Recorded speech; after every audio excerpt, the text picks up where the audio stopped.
Hey guys, and welcome back to a new video here and also a new little playlist here that will be 3 videos long. And this playlist is sponsored by Stream. Stream is an SDK that makes it super easy for you to build chat applications, and that is exactly what we will do here. We will implement we will make use of this Stream SDK to build a little chat app. So it gives you all the views that you need for a fully working chat app and also the backend functionality. So it's I would say it's a Firebase for chat apps, but it also gives you a lot of control. So you can fully customize your chat. We will only do a very simple version here, of course, because yeah, it's just a tutorial and we don't have unlimited time here. But you can make really complex chat applications with that. First of all, let's see how this works. We can log in, we can choose a username here. Of course, you can also do that with an email and password authentication, which would be too long for this tutorial here, but they of course offer that. I can choose my name Philipp here, click confirm, and then we're logging in as a guest user here. And then I can see we have a bunch of chat channels. These are all group list channels here, so everybody can write something in these. You can of course use that as well to just make one-to-one chats or just a group of specified people. But that is not what we will do here. I will quickly tell you once we build this how you could do that, but that of course would also be too much for the scope of this little project.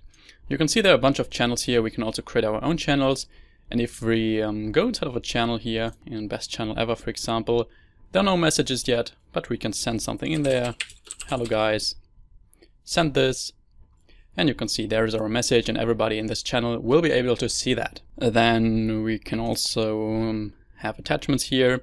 So these are just some simple images here that are on my emulator from the last meme challenge here for PAW. But you can set images, you can take a photo here. You can also use these instant commands. And let's also quickly show you a channel where other people are in. For example, here on Philipp's channel, someone else wrote something. I can also write hi, and there we go. We can chat here. And if we take a look back, we can also create another channel here where we can pick a channel name, and then it will also appear here in this list. And now the best thing about this is all of this 3-screen app and a dialog together has only around 500 lines of Kotlin code, because this Stream SDK does so much work for you. So if you have a really big chat application you want to do, then the source code for that will be so much more smaller if you use Stream than if you code that from scratch. Before we actually start with the implementation here, I would like you to take a look in this video's description and visit this get Stream Chat Android GitHub repository here, which is just the Stream Chat GitHub repository in which you find all the information about the SDK. And what you also need to do to be able to follow through this 3-video playlist is that you need to create an account here on getstream.io. You will also find this in this video's description. You can just click on try for free here and then create your account. And yes, it says try for free, so that always sounds like you need to pay for that. But if you actually only use that for hobby projects, then what Stream offers is this maker account. So you can see if your company has 5 or less team members, less than 10K monthly revenue, and so on, then you end up using this for free. And if you just work on some hobby projects, then you will always fulfill these requirements here. So if you don't plan on making thousands of dollars with that, so in that case you would need to go to getstream.io/maker-account. You can also find this in this video's description, and then simply sign up here. You're probably then logged into your account, and then there is a button to apply to that maker account program. Once you did that, so once you create an account, it will look like this for you. You can see I'm logged in here, and they will also automatically create such a production app here for you. So if you're familiar with Firebase, that is very similar.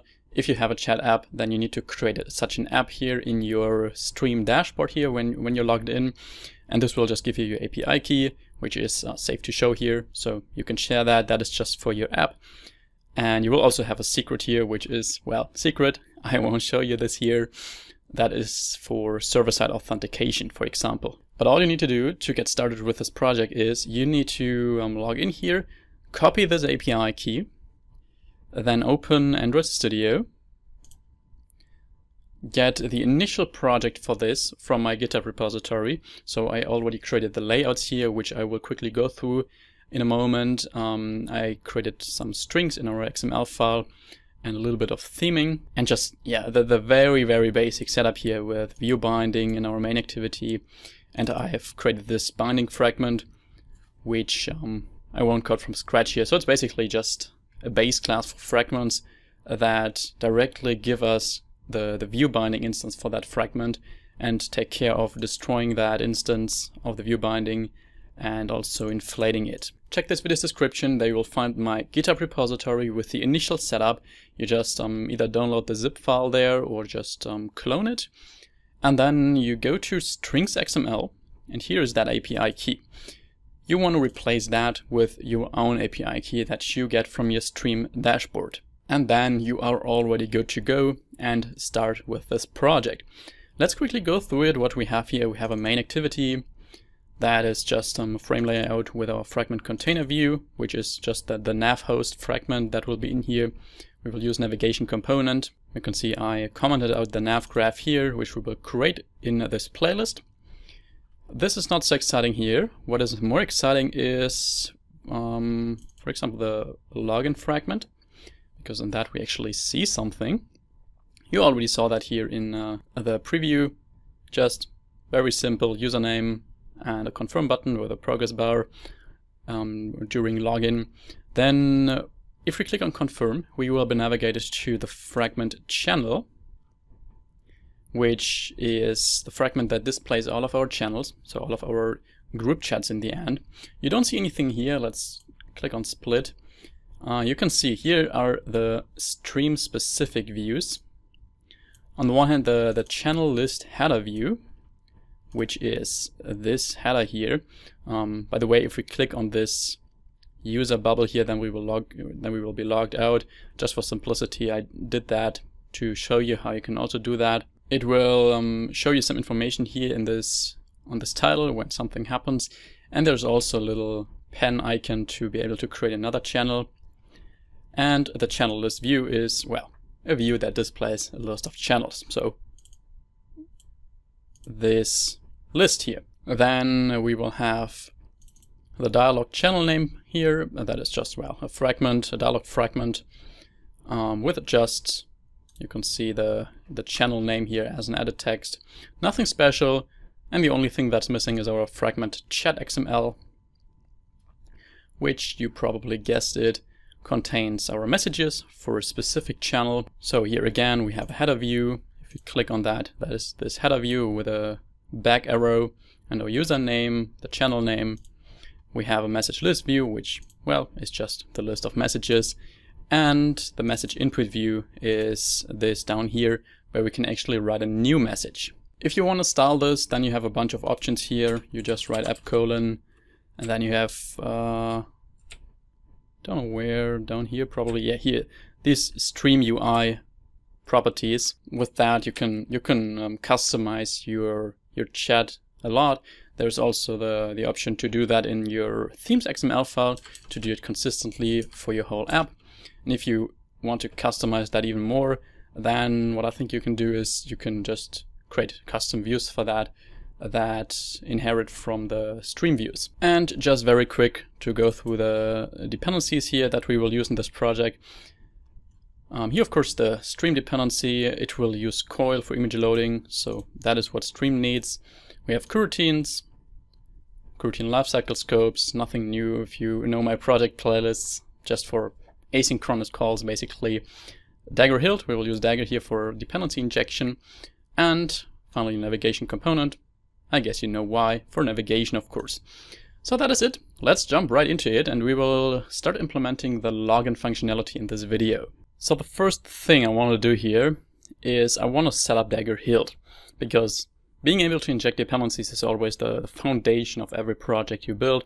And for that, we need to create an application class inside of our root package, Kotlin class of file, called chat application.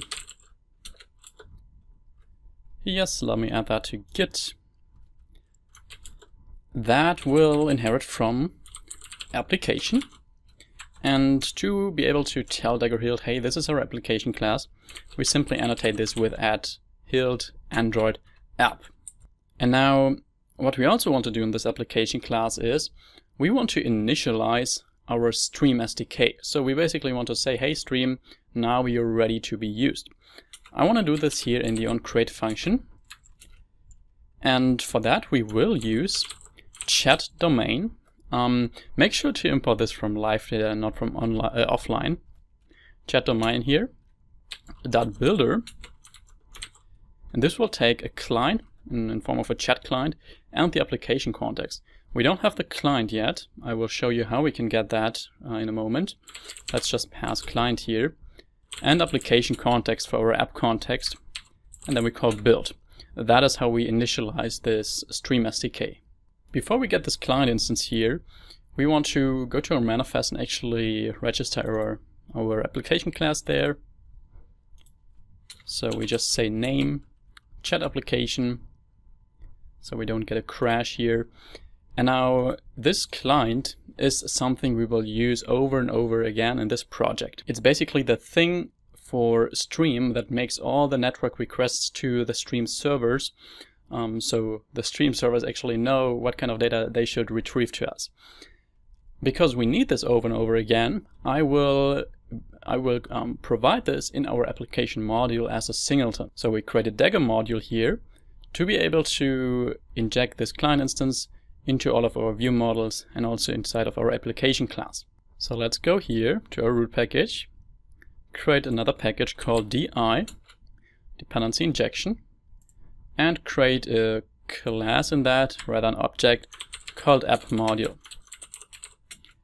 So if you're not familiar with Hilt, then we create these modules to define our dependencies, our objects we want to reuse and we want to be able to inject in our single classes. And the application module just defines those objects that should live as long as our application does, so singletons. We want to say, hey Dagger, or hey Kotlin, this is a module, and this module should be installed into the singleton component _ class. We want these dependencies here to live as long as our application does. And to be able to now provide our client instance, our chat client, we annotate the following function with @provides and with @singleton. Then we can say function provide chat client. This will take our application context, and to get that with Hilt, we can use @application context and then just use our context instance here. If all this Dagger stuff is a little bit confusing for you and you don't know that yet, then I also have a Dagger crash course. So then maybe check that out first and then go back to this video, because I can't explain it in its full detail here. We set this now equal to chat client .builder, and this builder now takes our API key and also the application context. Since we have that API key in our string resources, as I said, you have to replace that with your API key. We can get that with our context. r.string and import r here, alt plus enter, a .api key. And as a second parameter, we pass our context and just call build on that. So that will now build our chat client and provide it for all of our classes we want to be able to inject it into. For example, our chat application class. So we can just say add inject, late init variable, client, and that is a chat client. So now it will take this chat client instance we provided here and inject it for this client instance here and initialize our Stream SDK with that. The next step is to implement our login fragment and our login ViewModel. We will do that in our UI package by creating another package called login. That will contain two classes. On the one hand, our login fragment, which will inherit from our binding fragment. And here we now specify the type of our view binding instance we have.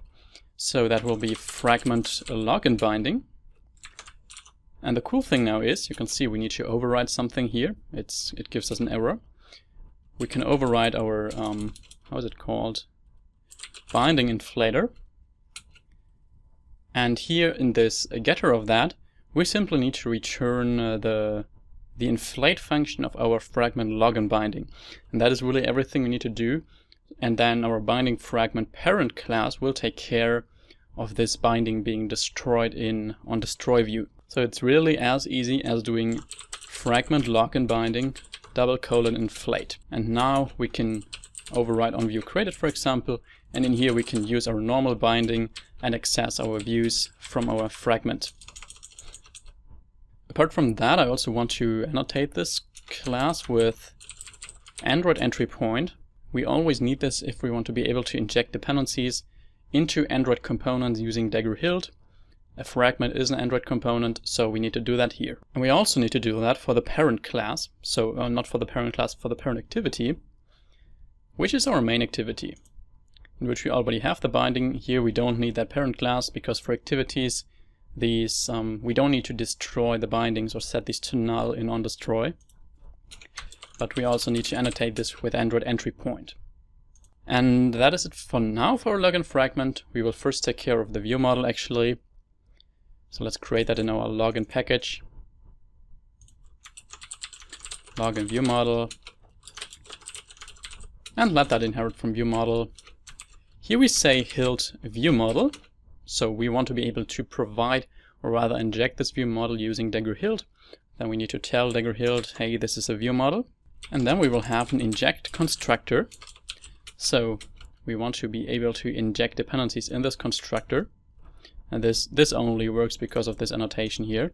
And well, what do we want to inject? We only have one dependency to inject here. Of course, our ChatClient. So now we have access to our ChatClient in our ViewModel here. And with that, we can make the network calls. Now it's important to mention here from an architectural perspective, if you're working on a bigger project, I would put these network calls using this ChatClient in a repository because that is actually the data layer, and in a ViewModel we actually only want to have business logic. But because this project here is very simple, I will do that in this view, in all of our ViewModels. But one problem of this approach in a bigger project would be that, let's say, well, in this login ViewModel we have a function to connect the user, to authenticate them. And if we would need this function on multiple places in multiple ViewModels, then we would need to copy the same code over and over again. If we have a repository, we can define that code to log in a user once and then simply use the repository in multiple ViewModels. So that just is a lot better in code style. But for this simple app here, there is no difference between these two approaches. So what we want to do in this ViewModel is when we click on this confirm button to log the user in, we want to validate if it's a valid username. I will just check here if it's 3 characters at minimum. So we can write a function for that, is valid username. And that will just return if the username.length is greater than, I will define a constant for that actually in a util package. Let's create that. And in that we create constants and select object. So const val minimum username length and set it to 3. And then here in our login ViewModel we can then use that constants.minimum username length and actually greater than or equal to. So the 3 is inclusive. And of course, if you have more constraints here, then you can just add these to this function. So the main job of this ViewModel is now to connect the user using this client instance. So first validate if it's a valid username, and if it is, then we want to connect the user, log them in, and in case an error occurs on stream side, so backend side, then we want to notify our fragment to display that error message. So let's write a function, connect user. This will take the username that was entered in the edit text. And first of all, I want to trim that username. So val trimmed username is equal to username.trim. If you don't know what trimming is, it basically means it will remove the leading and trailing spaces. So if you just enter some spaces and nothing else, then this function will make it an empty string. And then we can check if that trimmed username is actually a valid username, for which we will use our function. No, let's not do it like this. Let's launch ViewModel scope coroutine. And here we check if that is actually a valid username. So, if it is a valid username, we want to make the network call to stream. So, val result, we can use that network call, we can execute that in a coroutine as a suspend function. We can say client dot connect guest user. So because our user here does not have any credentials, just for simplicity again, we want to connect the guest user. And this function will take a user ID and a username. And for both of that, I will use our username. It's not too important here. Just our trimmed username. And that now, that connect guest user function, returns a call. It's basically a retrofit call. And if we have a retrofit call, we can call that await on that.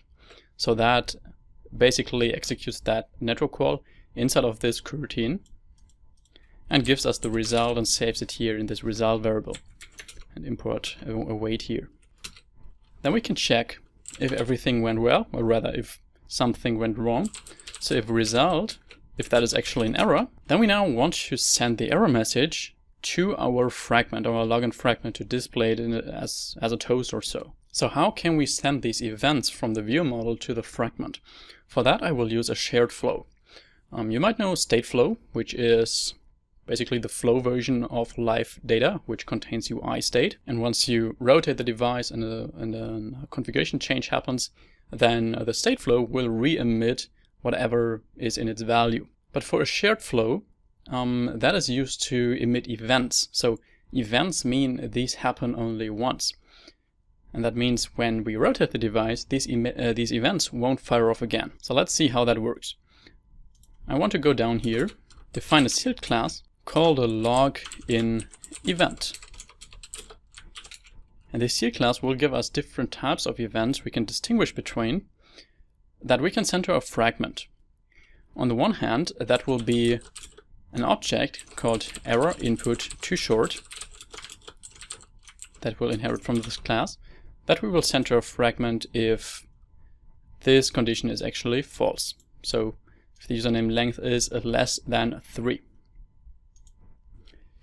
Then we also have a data class here, error login. So if there went something wrong with logging in itself, so server side, then we have the option to pass an error message here, login event, and finally an object for the success case. Like this. Now we can use that inside of our SharedFlow, so we can send these events through our SharedFlow that we create up here. Private val underscore login event is equal to mutable SharedFlow, and that will now contain login events. And I will also create a public version of that without an underscore, which is equal to login event as SharedFlow. The reason why we have a private and a public version here is just that we are able to send events in this mutable SharedFlow instance here, but we don't want to be able to send events from the fragment in the ViewModel. So we don't want to be able to access this instance from the fragment. That is why we also create this immutable version of the SharedFlow here that we expose to the fragment. And then we now have that SharedFlow, so we can scroll down here to our result is error. So if we get an error from the stream backend, we want to use our login event and emit something. So we want to emit an event of type a login event. That will be our error login here, to which we can attach an error message. The error message will be contained in our result, result.error.message, which could be null here. So we want to make the check. And if it's null, we just say unknown error, which I assume should never happen, because if this is true, I think stream will always send an error, but just in case. And then we also want to return at launch. If we don't have an error, so if it's successful, the login, then we don't go in this if statement and we will continue here. Then we want to use our login event and simply emit this success login event. And finally, if we have this if condition here that validates the username, if that's not true, that means it's not a valid username, so the input is too short. Then we want to say login event emit a login event dot error input too short. And that is already it for the ViewModel. So now we have that login event here, the SharedFlow, which we can observe these events in our login fragment. So let's implement that here. First of all, what we have here is we want to have two different kinds of UI states. On the one hand, while we're connecting, then we want to show the progress bar and we want to disable the connect button so that we can't click on connect again if we're already connecting. For that, I will create two functions just to be able to reuse that. Private function setup connecting UI state. And that will use our binding. It will show the progress bar. And it will make our button confirm disabled. So it's enabled as false. Then we can copy this function, call this setup idle UI state. So if we're not connecting, and we simply swap these booleans, then the progress bar should be invisible and the confirm button should be enabled. And then we can make use of that here in our onViewCreated function. So we first want to use our binding button confirm. We assign an onClick listener. So if we click on the confirm button, we want to make sure that we set up the connecting UI state. So we show the progress bar and we disable the button. And we want to connect the user now. So we want to call the function from our ViewModel. We don't have an instance to our ViewModel yet. Let's do that here. Private val ViewModel of type login ViewModel by ViewModels. Like this actually. So this will just inject our ViewModel here and we can use it. And here we can say ViewModel dot connect user. And well, what is our username? It is whatever we entered in the edit text. Binding et username dot text dot toString. So now this will fire off the connection function in our ViewModel. And that connection function will send the events in this SharedFlow we can access with our ViewModel. Let's scroll down and create a function, or let's do it here, to actually catch these events. Subscribe to events. And we need to catch these in a coroutine, so lifecycle scope, launch when started. Here we say ViewModel a login event, and we can't send events into this SharedFlow because it's immutable now. And we collect it. And here we get all of our events. Then we can say when event, if that is our input too short, we can do this. If it is login error or error login, we want to do this. And if it's successful, we want to do this. In all of these cases, we want to say setup idle UI state. So we want to reset the UI, whatever kind of event we get here. If we get this error input too short, we know, okay, the username was too short, and we want to now display that. For that, I will use our binding et username and set the error message of that to get string, r.string, I want to import r here, that error username too short.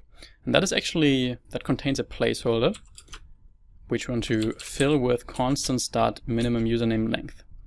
So if we take a look here, just said the username must be at least whatever number characters long. So we fill this placeholder with our minimum username length. If we get an error logging in here from stream, we just show a toast. Require context. Oh, let's make it multiple lines. The error will be whatever the event gave us. Toast.length along. Let's show. And here in the success case, we want to navigate to our channel fragment, which we don't have yet in our navigation graph, so we will do that later.